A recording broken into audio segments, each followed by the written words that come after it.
Happy New Year's 2024. This is Brandon Shin with the Brandon Shin Show, Raw Japan. And of course, it's going to be a daily podcast. I said it at the end of 2003, but it did not happen. But this year, it's going to be different. I figured I want to make it easier on myself, so I'm just going to go on a daily walk. Actually, I'm going to take you on my daily walks around my neighborhood in Imajuku.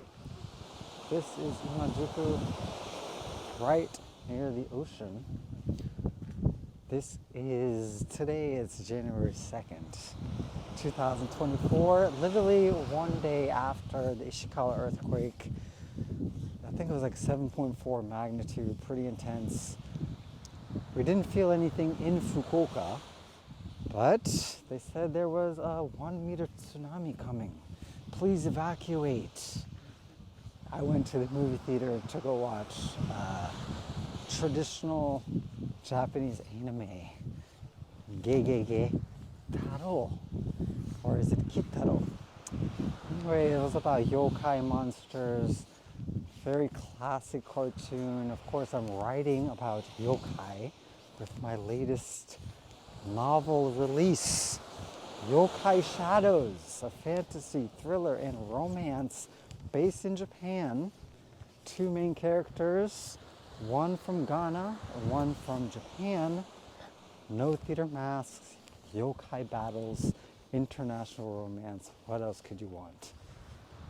And you can see this place behind me is a popular surf spot in Itoshima. That's the thing about Fukuoka and Itoshima. Imajuku is technically Fukuoka City. It's in the western ward, Nishiku. But most people consider it Itoshima because of the beach, the vibes. The people here are similar to those in Itoshima. They're laid back, relaxed. It's all about living a full life, not just working all the time. So a lot of people in Fukuoka will come to Imajuku or Itoshima to take the day off, go to a little cafe by the beach or in the mountains and enjoy time with friends. But that's not why I brought you here today. Today's podcast is going to be a year-end review. Just reviewing stuff that happened in 2023. You can see the co-working space behind me. And for those of you on audio, you're going to have to check out the YouTube video. I plan on doing these daily. But yes, I wanted to start off this daily YouTube podcast with what? A year-end review. Pachi pachi pachi. That's like the sound for applause in Japanese, but that doesn't matter to you. Anyway, year-end review. I was listening to Tim Ferriss. I've been listening to Tim Ferriss for a little bit, and he had this method about doing a year-end review, where you basically write positives and negatives that you had throughout the year, the things that gave you peak experiences, and the experiences that made you feel shitty. And then for the next year, before the next year ideally starts, you schedule the positive experiences. You actually put them on the calendar, you call people, you book appointments, etc. to make sure those peak experiences are going to happen. Otherwise, if you don't schedule them, it's not going to happen. That's how humans are. We procrastinate, etc. Negative experiences, you basically just avoid those, put it on your do not do list. And I did that. So I'm just going to go over a few of them. I don't want to get too personal. Got to create a little space. And that's the point too of this this new start to the podcast, because I started this back in 2018. The first leg of it, I was just doing like daily diary, basically what I did. And I had just moved to Itoshima. That's crazy. That was so long ago. Yeah, it's like 5 years ago. Actually, I moved in December 2027. December 2000.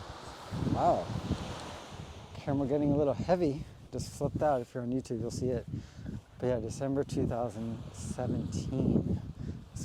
moved to Itoshima. And I'm passing some people here, I don't want to freak them out. But yeah, it was about 5 years since I started the podcast in 2018. Yeah, so yeah, let's get into it. Year in review. Well, that's what I was talking about. I got distracted with people.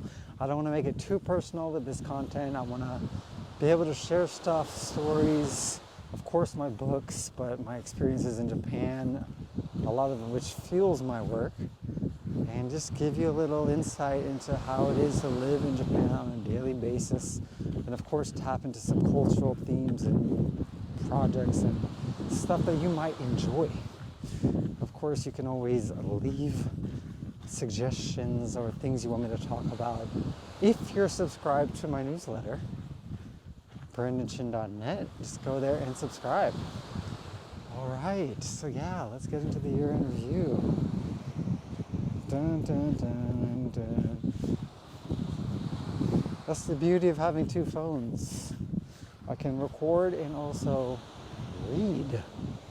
And I'm wondering if this mic is actually recording everything, because this water is actually louder than I thought.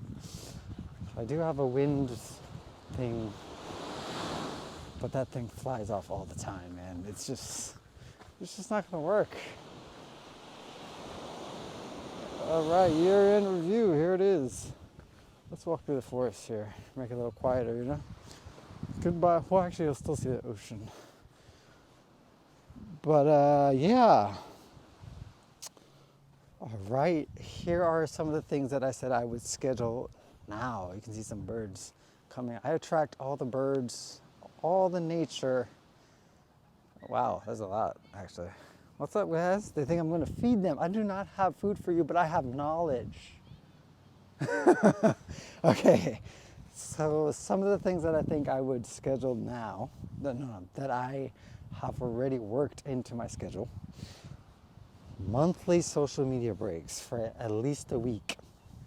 I already deactivated my Instagram for, I think it was the 30th of December. And you just feel, yeah, last year I did that a couple months. I just deactivated it and it just felt so much better. It really did. So yeah, more of that. I'm trying to do it monthly. We'll see how it is. Maybe even for full months at a time. That could be good. See people in the park playing. And yeah. Next up, weird events and full day travel or day trips with people I enjoy spending time with. 100%. Okay, that ties into my local travel, which is the next bullet point. Is I think it was 2022. I made a monthly trip around Japan because I was interviewing shokunin artisans. As you know, most of the longtime listeners, I offered a digital product with full, like, basically documentary length, 1 hour plus documentary videos. I think 40 videos in total. I went across Japan from Hokkaido to Okinawa, went into these artisans' studio, interviewed them, talked about their stories, their process, and their products, and showed you everything behind their products. And the point was to give you some background before you purchase the actual traditional craft from those artisans. So 2022, I went all over the place. But yeah, it was every month. But this year, I want to focus more on Kyushu, the Kyushu region. So I'm based in Fukuoka, which is the most populated region or prefecture in the region. And if you live in the States, in the US, you can just imagine prefecture is like a state. Region is like a state, which is like Kyushu. Actually, no, that's not a good way to put it.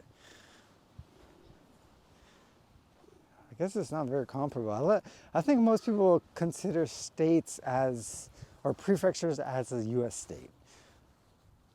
And then the region as like the South, or the Northeast, or the Pacific Northwest, etc. Anyway, Kyushu region is full of different prefectures, one of which is Fukuoka. And Fukuoka is the most populated. It's known for having the most young people. I almost tripped on a tree root. It's much quieter in here though. Here with the birds chilling. Got some people walking around. This is the good thing about living near the beach. You get a lot of people that are active and outside. Let's see if I can center this phone. Bear with me. This is the first episode of the year.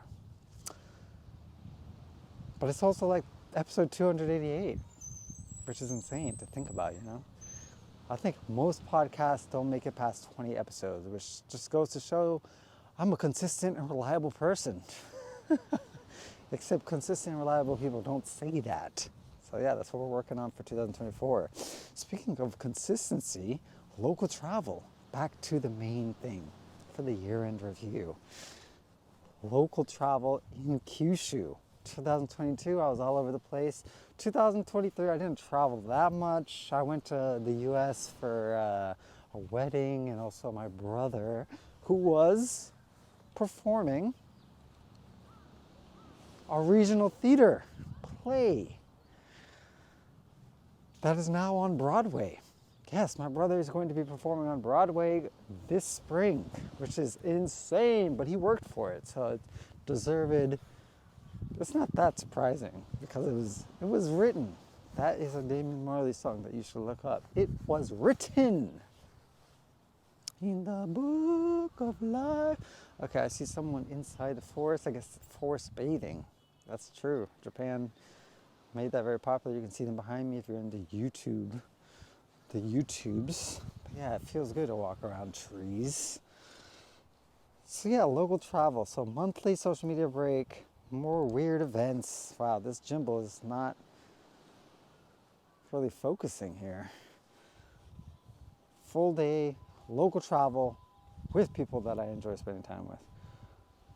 Next, nurturing long-term friendships. Yeah, it's just, I used to, let's make it very specific. When I first moved to Izushima, 2018, 2017, but 2018 I was really going out and doing stuff. I was focused on going broad, getting to know every person, every shop owner, all the artists and entrepreneurs that I feel closest to in terms of personality. And I did that. For the first few years, it was necessary to go broad, wide, to get to know everybody. Then in the following years, I started to whittle down who I actually considered a friend, what type of relationships I wanted to continue and nurture. And 2024 is not going to be any different. Further, whittle down the actual people that fuck with me.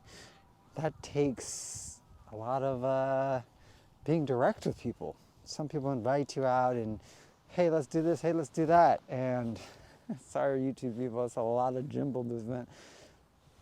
But I think it's iPhone 12, it's just, or 13, it's very heavy. Because I got the Pro Max. Yeah, it's already iPhone 15 times, so that doesn't really matter.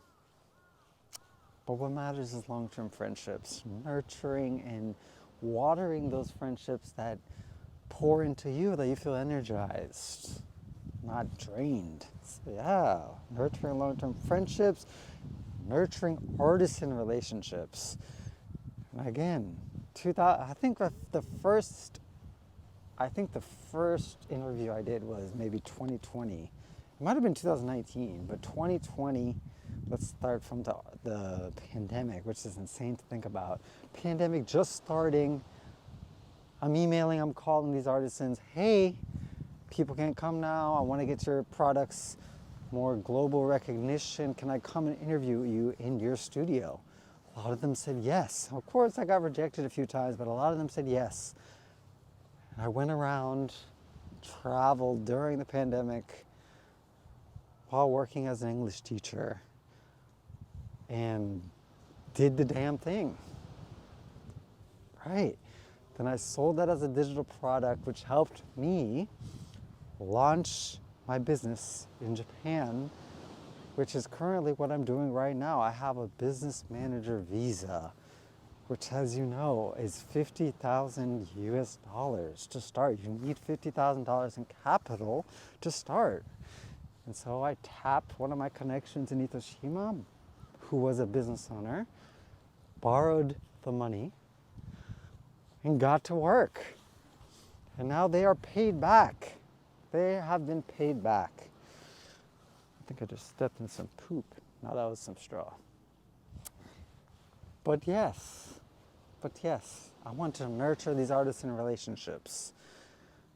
Because, you don't talk to them all the time, and I met them that one time, and like the interview was basically the first time I was meeting them, which is insane to think about, because a lot of them opened up and were just so gracious with their time and energy, and I really appreciate them.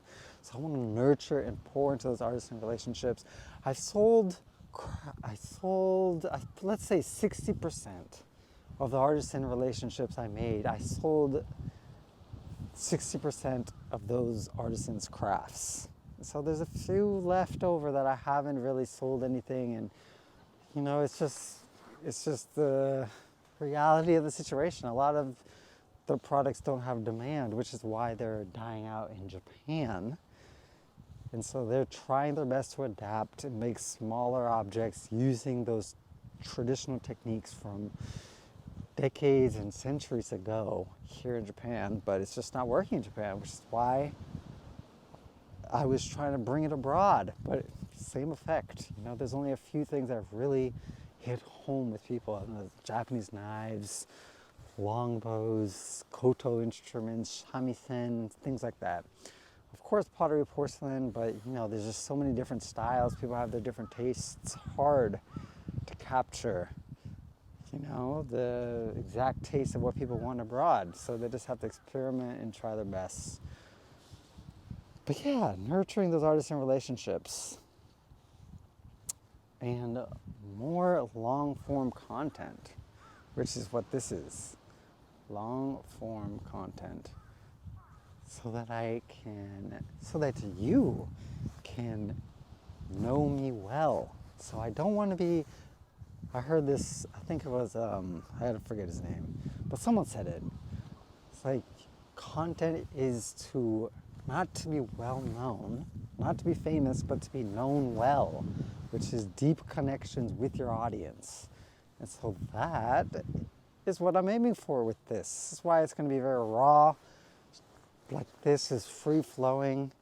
Of course, I'll have a few points to talk about and stuff like that, but I'm just better this way. Like, I've tried the whole have the structure and go by the script, and it's not my style. I can't do it. Or maybe that's a story I'm telling myself, but I'm not good at it. I'm so much better with just having a few things in mind and just going and doing it. And I think that's what was stopping me in 2023 from making this a daily podcast. I was trying to do too much structure and just go against my nature, and I ended up not doing it at all, which is the worst thing. Wow, this bird's getting frisky. Look at this one, this white and black one. Interesting. Interesting indeed. All right, long form content. What else? Daily exercise, that's not that very interesting to me. I basically did that in 2023 as well, just something to continue. Real family time. So yeah, my brother, the one that's going to be on Broadway, the only one that I have, he came for 2 weeks? December 2023. And he spent 10 days with me here in Imajuku. It was just so good. It was just a reminder that family and real friends and relationships, that's what makes life full and worth living. It was just so good to spend time with him. Like, real family time, you know? And I want to increase that during 2024. And so I brought my, oh yeah, and there's a reminder as well, because not just that, but I brought my parents, or they brought themselves over January 2023. So literally 1 year ago. And I took them around the town. They only had like 5 days, because you know it's hard to get time off in America. It's the same in Japan. I think people need to take a look at Scandinavia. Get some off time. Enjoy the times. Yeah. So 5 days, we ran around Tokyo and Fukuoka. And Kyushu, I took them to a lot of places. It was a good time, but it just reminded me, it's like, this is why I'm here, is to create stuff through my books, my stories, my videos, this content, but also funnel whatever comes from those creations back into the relationships that really build me and fulfill me. That's family, long-term friendships, and again, partnerships, romantic partnerships. And so yes, family time. So that covers most. Oh, here's a good one. Here's the last one that I'm scheduling into my 2024 calendar, is increasing my surface area of luck, which is basically just having more random conversations with people. Like, I'm pretty good at starting conversations with people I don't know, strangers. Everybody tells me that, at least. I don't know. But I still feel like I could do more. I still feel like sometimes I shy away from starting a conversation with somebody that looks interesting. And of course, it's fear. It's fear of getting rejected, or they're not interested in the conversation. And of course, Japan, I am a visible minority, as anywhere I go, except maybe, actually also in countries in Africa, people would see that I have a little Asian in me. So I'm always going to stick out, and I've come to terms with that. And sometimes that comes with people not wanting to talk to you, which is what it is. Like, what am I going to do about that? And so just keep having random conversations, increasing the chances of luck, serendipity, by talking to people that just look like they have something to say. So yeah, that covers the schedule. Now shit I want to do in 2024. Next up, do not do list. Okay, here we go. Extended hangouts, 1 hour plus, with just random people that I don't vibe with. So sometimes I'll be hanging out with someone, they invite someone else, and then it turns into something long, and it's just, I don't enjoy myself. There's a couple instances of that in 2024. I'm like, why am I here? If I have to ask that question, then that is not the place to be. What else is there?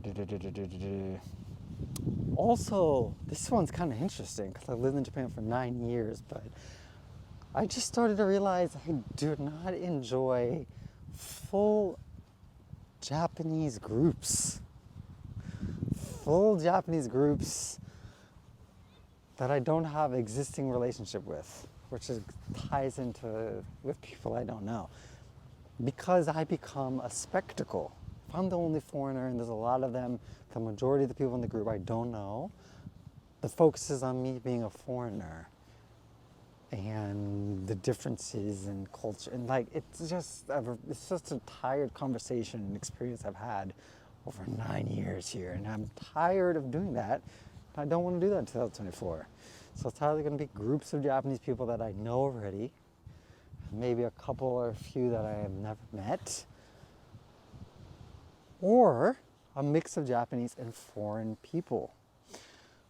And that kind of ties into the Dome House events I've been having recently, which some of you may know about, but let me just clarify for the new people. I spent like 4 years while I've been in Itoshima, looking for land to build a dome house.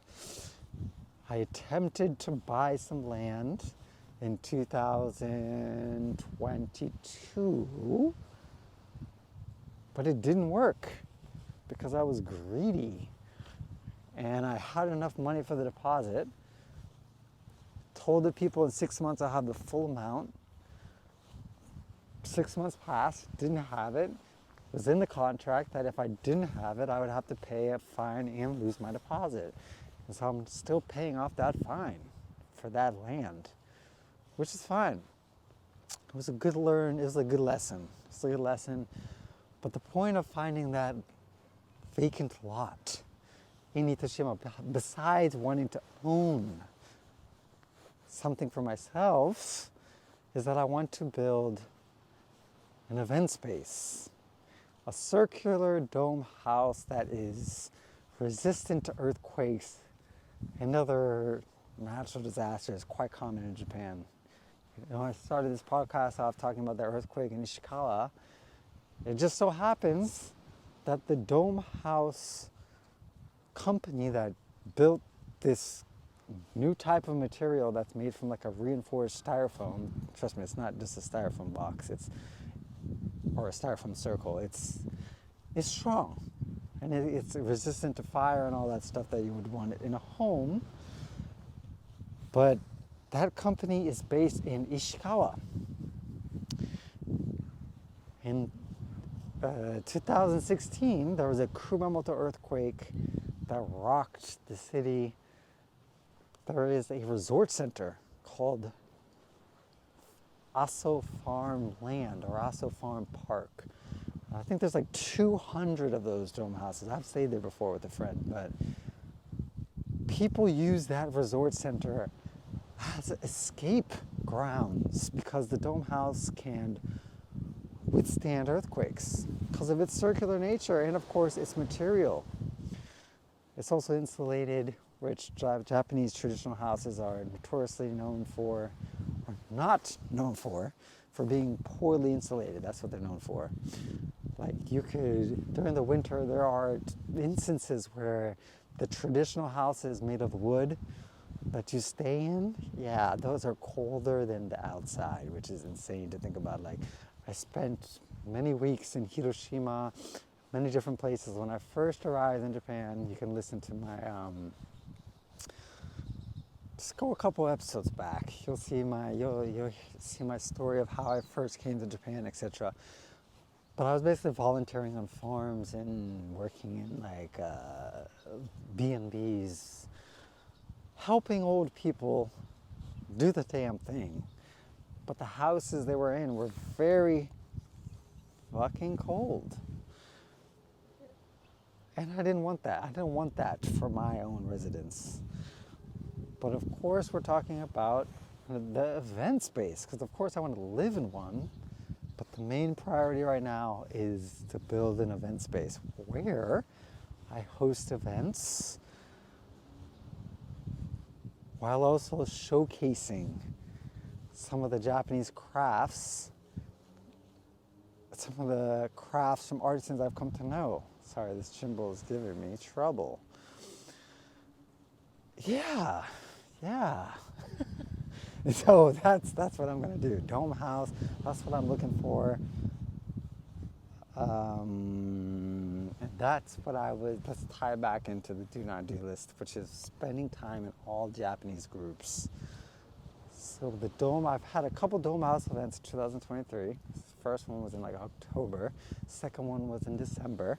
I'm trying to keep it to like 20 people. Both times, success.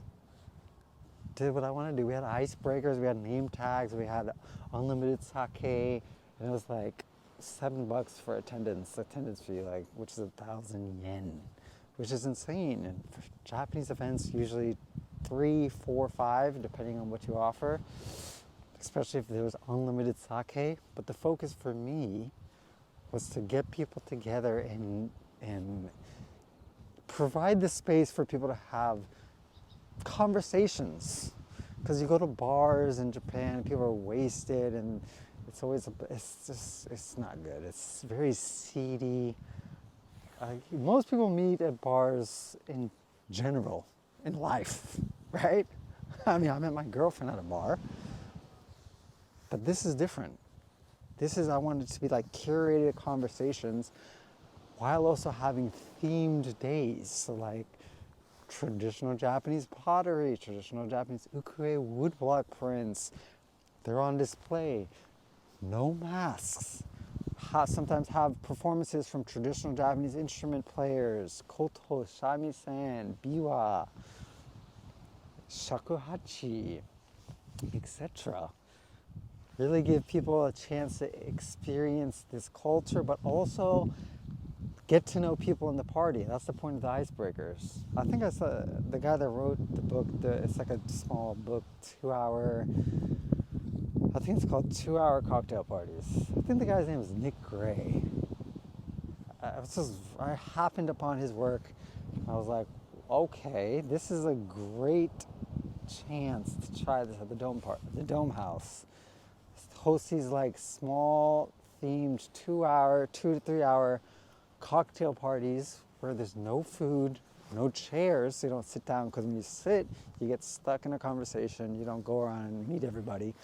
Focus on icebreakers with name tags so people actually get to know who you are.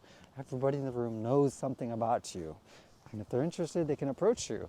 So you have like 2 or 3 icebreakers where everyone gets in a circle, introduces themselves, 3 different things. And I always do like the first is name, the second is the other hobby or your job, and the third is like a question that kind of allows you to go deep. And so the last, I'll give you an example. The last Dome House event, for one of the icebreakers, the last question was, please imagine your funeral. What do you want people to say about you, about your life? And of course, it's a mix of Japanese and foreigners, so I did it both in Japanese and English. And people answered in both. You know, some people can't speak Japanese, some others can't speak English. And so we translate, and it's fine. But it's just so interesting because people, like, it really stumps some people because they never have the space to talk about that stuff. I was talking with my brother while he was here, and he was just so surprised. Like, what? People don't have of course, he lives in New York. He's surrounded by artists. That's all they talk about. And I always try to talk about stuff that I'm interested in. Just to say, their only real conversations are about questions you can't answer. Like, those are interesting to me. But of course, it's not, you don't have to go deep all the time. Like, sometimes you just want to bullshit and chat shit. And that's okay. Sorry, YouTube people. You're going to see a lot of my feet or the straw or whatever, but I guess it's just too heavy. Maybe I'm moving a lot. But yeah, that's what it is. And so I'm going to continue those Dome House events, but that's not what we're talking about right now, right?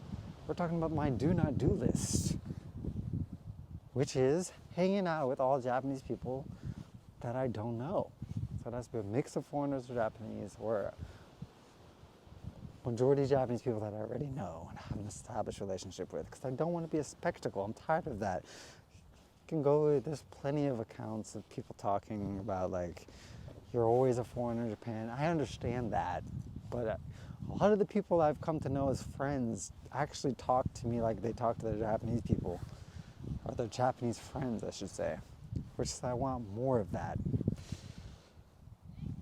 So what else is there? Okay, and scrolling my phone for 1 hour plus as escape. That happened way too often. And I think the only social platform I'm actually addicted to is Instagram. I watch YouTube a lot. I learn a lot of stuff on there. Kids' laughter is fun. It's very fun. What else? TikTok, people say it's addictive, but I just haven't built a habit with that. And second, I don't want you in my camera. But yeah, Instagram, I guess because I've been on it since 2016. And the fact that you can see that your friends are like checking out your stories and liking your posts, it's addicting. It's a social, it's a town square for your own community. At least that's how I use it. And a lot of the Japanese people I know and talk to, like, that's how I connected with them and how I still connect with them. So taking weekly or monthly breaks for a week plus, I think will be very helpful to solve that addiction. Yeah, so that's just a quick little year-end review, right? Went through the things I wanted to schedule or that I already have scheduled, as well as the things I want to remove from my life in 2024. I'm planning on doing this daily. I'm not sure how long each one will be. We'll see how it goes. The whole point is to keep the habit up. Some might be 5 minutes. Some might be an hour plus. But the point is to keep going. You know, I did this, for the most part, I did in 2018 to 2019. Like, go to work as an English teacher, come back, boom, boom, boom, record, put it up. That's what I'm going to get back to. Except I'm going to come with some more, a little more data, maybe some refined points, but it's going to be messy in the first few episodes, so bear with me. And like this mic, I have to listen to the audio. I don't even know if this episode is usable. Because, you know, it's the water and I don't have the windbreaker, whatever it's called. Anyway, thank you for joining me on the first, not the first, but the revival of the Brandon Chin Show. Raw Japan. Why did I pick Raw? Because I want to bring you my experiences from Japan in raw format so that you can take away what you want and what you need instead of too refined. And I'm not that refined of a person, you know. Just as what you see. I woke up, I wrote, meditated, did some administrative stuff, came out to walk, pop, combed out the hair, combed out my little goatee, whatever you want to call it, and I just started walking and talking. That's what we're going to keep doing in 2024. Akemashite omedetou gozaimasu. Happy New Year. See you on the next episode. Join the newsletter, brandonchin.net. If you want my books, and if you want to stay up to date. Take care, and goodbye.